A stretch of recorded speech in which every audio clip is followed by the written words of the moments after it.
Hi, Year 6. Welcome back. This is episode 33, I believe, of our story, The Boy at the Back of the Class. So now we have got to the point where we've discovered that Ahmet actually knows the storybooks Tintin. So it's something that the boys can talk about together. And they're dressed, it's Halloween, and they're dressed one as a vampire and another as a green monster, or so he thinks, but actually is meant to be the Incredible Hulk.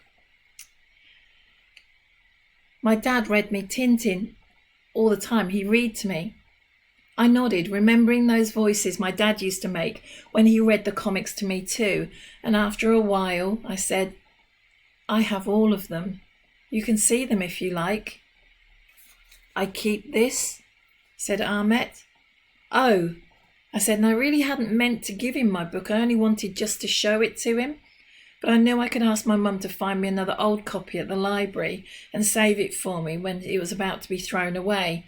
So I shrugged and said, yeah, sure. Ahmet gave me a big smile and started to flick through the pages. He stopped at a page and pointed to Captain Haddock. My dad?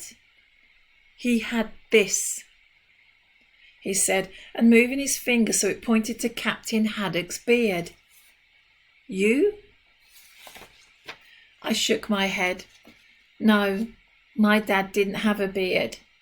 But also, my dad? He's dead. Ahmet nodded slowly and looked down at the picture.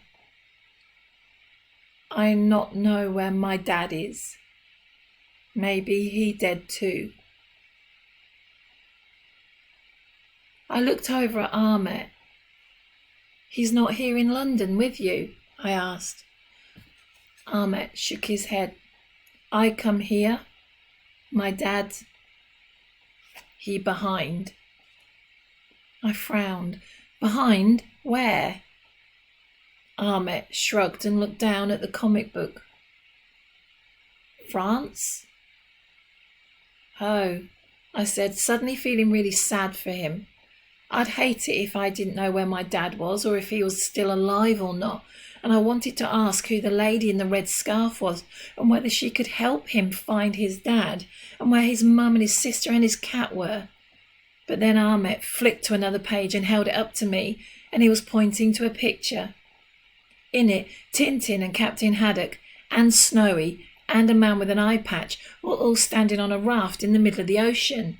And Captain Haddock was waving a flag that had been made out of a blue jumper. See, said Ahmet quietly. I nodded.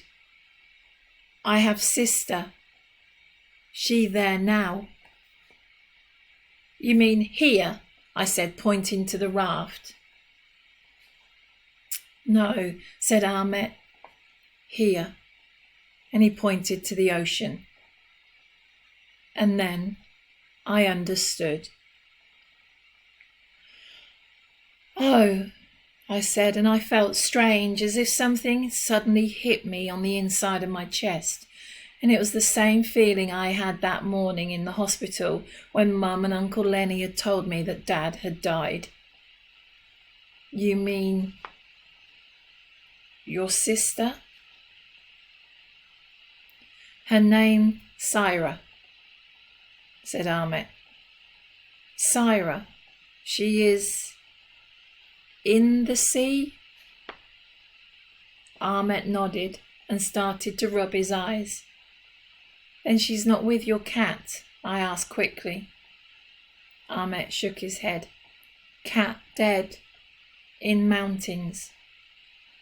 And then flicking to another page, he pointed to a tent and said, Mum sick? Last time I see her. Oh, I said. I wanted to cry, but Ahmet wasn't crying, so I didn't see that I should either. And instead I stared at the picture he was pointing at just as hard as I could, so he couldn't see how upset I was. We didn't say anything after that, because a few seconds later, Michael and Josie came out to join us, and Tom was still inside because it was chocolate pudding day and he always tries to get an extra piece. I waited to see if Ahmet would show us any of the pictures and tell them about Syra and the sea and his mum, but he didn't. And then he looked at me and he shook his head, and I knew that he wanted me to keep it a secret.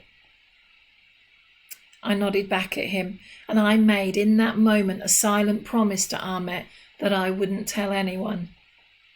But I didn't know that I would be forced to break my promise the very next day, because that was when I heard something. And it was a something so scary that it changed everything. Wow, what a wonderful, wonderful book.